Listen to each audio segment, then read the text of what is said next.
大型客船が沈没したら、夢の大型客船でのクルーズ、素敵な空間で過ごす幸せな時間は、無情にも大きな揺れとともに海の底へ沈んでゆきます。生きて帰るために、次の2つを必ず覚えてください。1、避難シグナルを聞き逃さないでください。船に重大な問題が発生すると、避難シグナルが流れます。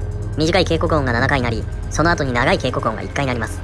シグナルを聞いたらすぐに救命胴衣を着用し、乗務員の指示に従って避難してください。2、脱出したら船からすぐ離れてください。